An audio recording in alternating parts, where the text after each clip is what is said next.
Hello my dear students, मेरे प्यारे बच्चों, कैसे हो आप सब। आई होप आप सब बहुत ज़्यादा अच्छे होंगे।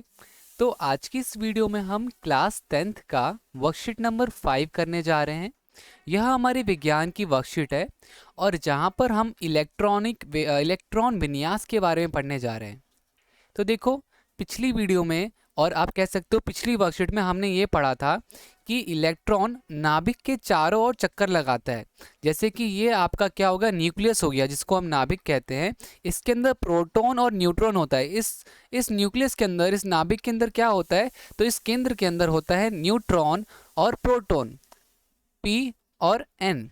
बट इलेक्ट्रॉन जो होता है नाभिक के चारों ओर चक्कर लगाता है। जैसे ये जो है हमारा, वो ये हमारा कोश हो गया, कोश सेल कहते हैं इसे। तो यहाँ पर इलेक्ट्रॉन चक्कर लगाता है। जैसे यहाँ से इलेक्ट्रॉन चलता रहेगा, ये वाला इलेक्ट्रॉन आगे चलता रहेगा, इस तरीके से।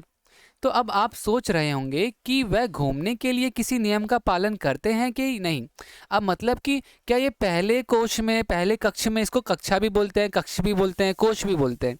तो पहले कोश में कितने इलेक्ट्रॉन होने चाहिए। फिर हमारा जो ये दूसरा है इसको कहते हैं के कोश, और दूसरा है एल सेल, मतलब कि एल कोश, एम शेल, एम कोश, एन सेल। तो इस तरह से हमारे ना कक्षा ये बढ़ी हुई है। तो अब यहाँ पे कितना क्या नियम है और कोई नियम है भी कि नहीं है। तो देखो, यहाँ पे जिन कक्षाओं या कोशों में इलेक्ट्रॉन घूमते हैं उन्हें के, पहला कोश। तो सबसे पहला जो सर्कल है ना, जैसे इसको मैं अलग रंग से बताता हूँ। जैसे मैंने कहा, ये पहला जो कोश है हमारा, ये इस पहले कोश को क्या कहते हैं, इस पहले कोश को कहते हैं के शेल। ठीक है। दूसरा जो कोश होता है, दूसरा जो कक्षा होती है ये वाली, उसे कहते हैं हम एल शेल। ठीक है। इसको मिटा देता हूं मैं वरना बहुत खराब लिखेगा। अच्छा, तीसरा जो कोश होता है उसे हम कहते हैं एम शेल, तीसरा कोश। ठीक है, उसे हम कहते हैं एम शेल। और चौथा कोश जो होता है उसे हम एन कहते हैं, एन कोश द्वारा दर्शाया जाता है। तो पहला कोश, दूसरा कोश, तीसरा कोश और चौथा कोश। तो एक कोश की में इलेक्ट्रॉन की अधिकतम संख्या सूत्र 2n² द्वारा दी जाती है, जहाँ के लिए n का मान 1 लेना होता है, l के लिए n का मान 2 और n के लिए n का मान 3।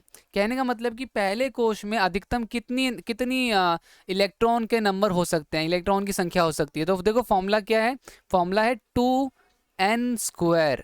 ठीक है। तो देखो के शेल, के लिए n का मान क्या है, के लिए n का मान हमारा होता है n इज इक्वल टू होता है 1। तो देखो 2, 1 का स्क्वायर, तो 2 1 ज़ा 2। तो देखो पहले कोश में अधिकतम कितने इलेक्ट्रॉन हो सकते हैं, तो सर पहले कोश में इलेक्ट्रॉन अधिकतम हो सकते हैं 2। इसी तरीके से अगर ये हमने यहाँ पे किया, दूसरे कक्ष में अधिकतम कितने हो सकते हैं 8, तीसरे कोश में अधिकतम हो सकते हैं 18, चौथे कोश में अधिकतम हो सकते हैं आपके 32। ठीक है। अच्छा, बाहरी कोश या कक्षा का अधिकतम इलेक्ट्रॉन 8 होता है। मतलब कि ना बाहर में आप मैक्सिमम 8 रख सकते हो। ठीक है ना। यहाँ पे बाहरी कोश जो होता है 8 होता है और पहला जो होता है वो 2 होता है और बाहरी वाले 8 होते हैं सारे के सारे। तो ये 1 2 3 4 5 6 7 8 हो गया। अब जरा आगे बढ़ते हैं इस तरह से। अब जैसे सबसे पहला है आपका हाइड्रोजन। हाइड्रोजन तत्व दे रखा है आपके पास, चिन्ह दे रखा है, इलेक्ट्रॉन दे रखा है, कोश दे रखा है। अब देखो कितना इलेक्ट्रॉन है, 1 है, तो वो कहाँ पे रहेगा, के कोश में रहेगा। हीलियम, अब हीलियम में कितना है, हीलियम में होता है 2, तो मतलब कि वो पहले कोश में रहेगा। और लिथियम, लिथियम में कितना होता है, तो लिथियम में होता है 3। तो देखो पहले कोश में हम 2 से ज़्यादा नहीं कर सकते, 2 से ज़्यादा नहीं कर सकते। तो देखो 2 के बाद तीसरे के लिए हमने क्या किया, एल कोश।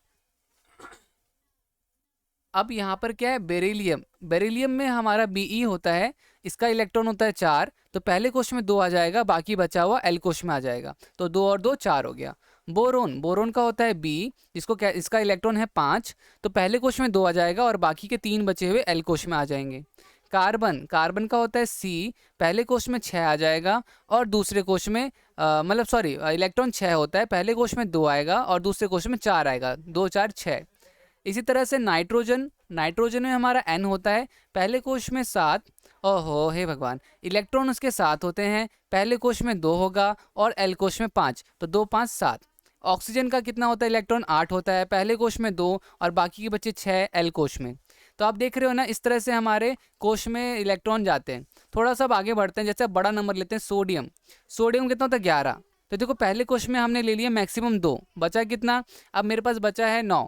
9 में से हम 8 और ले सकते हैं, दूसरे क्वेश्चन में अधिकतम 8, उससे ज़्यादा नहीं ले सकते। तो अब 2 और 8 कितने हो गए, 10 हो गए। बचा अभी भी इलेक्ट्रॉन में 11 में से 10 यूज़ कर लिया, अभी भी एक बचा, तो एक आगे आ जाएगा। मैग्नीशियम कितना होता है, तो मैग्नीशियम का mg हमारा होता है 12, तो 12 मतलब कि 2 इधर 8 इधर 10 हो गया, तो बचा 2 इधर आ गया। थोड़ा सा और बड़ा नंबर लेते हैं, जैसे कि मैंने लिया पोटेशियम। अब देखो पोटेशियम में क्या होता है, के मतलब कि पहला 19। अब के मतलब कि अब 19 है, तो पहले में 2 आएगा, फिर 8 आएगा, और अब देखो 2 और 8 हो गया, 10 हो गया।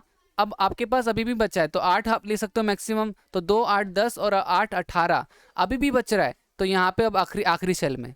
ठीक है, तो इस तरीके से हम इलेक्ट्रॉन विन्यास निकालते हैं। कैल्शियम का हमारा ये है। तो आई होप गाइज आपको क्लियर हो गया। ठीक है ना, तो ये हमारा बेसिकली, इन सबको मैं मिटा देता हूँ जो भी मैंने ये लिखा है। ओके, तो हमारा ये पूरा का पूरा क्वेश्चन जो वर्कशीट था वो हमने समझ चुके हैं। अब हम क्वेश्चन करेंगे। तो देखो हमारे पास क्वेश्चन जो दे रखा है वो पहला प्रश्न जो पढ़ लेते हैं, क्या दे रखा है पढ़ लो फटाफट से। पहला प्रश्न दे रखा है KLM, के लिखा हुआ है KLMN कोश में अधिकतम कितने इलेक्ट्रॉन समायोजित किए जा सकते हैं, कितने इलेक्ट्रॉन अधिकतम समायोजित किए जा सकते हैं। तो देखो बच्चों, इसका उत्तर मैं आपको दिखा देता हूँ। तो देखो उत्तर 1 में हमसे पूछा गया है कि KLMN में अधिकतम कितने इलेक्ट्रॉन समायोजित किए जा सकते हैं। ठीक है ना, तो कितने ज़्यादा किए जा सकते हैं। तो सबसे पहले देखो आपको यहाँ पर के कोश में हम अधिकतम 2 इलेक्ट्रॉन को ही समायोजित कर सकते हैं, तो 2 इलेक्ट्रॉन आ जाएगा यहाँ पे। ठीक है, इलेक्ट्रॉन।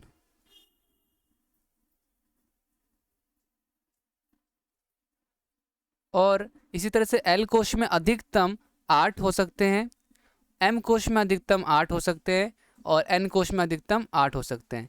यहाँ पे इलेक्ट्रॉन आप सब लिख लेना। ठीक है, तो ये हमारा पहला उत्तर हो जाएगा। अब प्रश्न 2 बोला है कि एक कोश में इलेक्ट्रॉन की अधिकतम संख्या सूत्र 2n² द्वारा दी गई है। ठीक है, तो अब यहाँ पे ये सूत्र को इस्तेमाल करके अधिकतम संख्या निकालनी है। ठीक है, तो हमारे पास जो सूत्र है, अब हम उत्तर निकालेंगे, उत्तर 2। ठीक है, तो देखो हमारे पास सूत्र क्या है, हमारे पास सूत्र है अधिकतम संख्या, इलेक्ट्रॉन की अधिकतम संख्या का सूत्र क्या दे रखा है, वो दे रखा है 2n²। ठीक है, तो हमसे पूछा है एम कोश, और एम कोश में इलेक्ट्रॉन की अधिकतम संख्या ज्ञात करो। सिर्फ और सिर्फ एम कोश का ना, और किसी का तो नहीं पूछा। एक कोश में इलेक्ट्रॉन की अधिकतम संख्या इतनी है, तो एम कोश में इलेक्ट्रॉन की अधिकतम संख्या ज्ञात करो। अब एम कोश,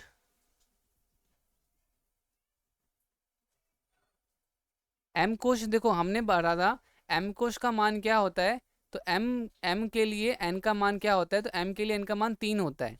ठीक है ना, एम के लिए एन का मान क्या होता है, तो यहाँ पे देखो 3 होता है। ठीक है, तो यहाँ पे आप लिखोगे एम के लिए एन का मान, तो यहाँ पे आप लिखोगे, यहाँ पे मैं इसको मिटा देता हूँ, तो यहाँ पे हमारा क्या हो जाएगा, एन इज इक्वल टू क्या हो जाएगा, 3। ठीक है, तो हमारा क्या होगा फॉर्मूला, 2n²।